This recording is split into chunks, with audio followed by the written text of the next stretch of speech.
Pete and I tracked down Max Butler to a local drinking hole. The place had some issues with subsidence recently.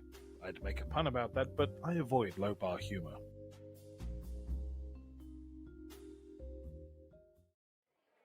Max Butler?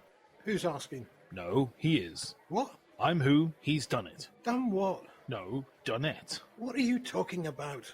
We're here to talk to you about Jimmy Widow. Ugh, he's a horrible man.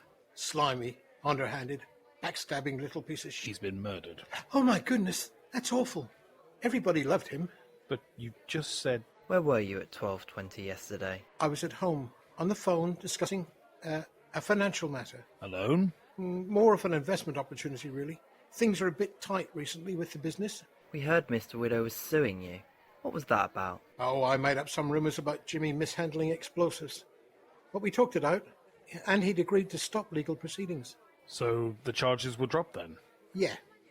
I was angry at how well his business was doing, and I lashed out. I shouldn't have done that. I didn't like the way he did business, but I didn't kill him. Who said anything about him being killed? You did. We'll be in touch. Oh, could you call instead? I'm not a fan of people touching me. Over lunch, we discussed what our next course of action would be. There was a look of concern on Pete's face as I made my suggestion.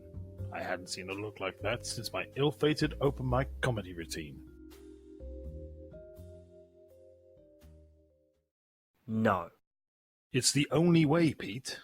But you're terrible at interrogations.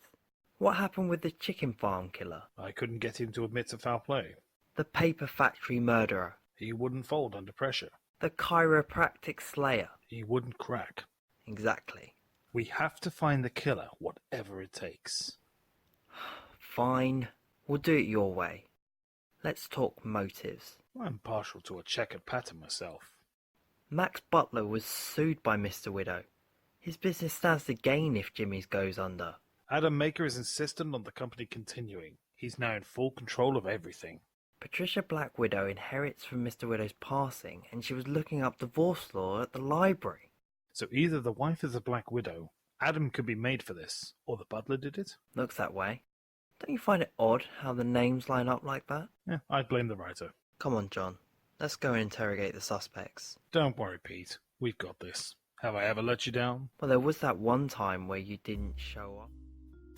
Pete's apprehension was unfounded. I had been studying interrogation techniques for weeks. I could get answers out of anyone, and it was just a matter of time before we brought the killer to justice. And there was that time at the zoo with the monkey.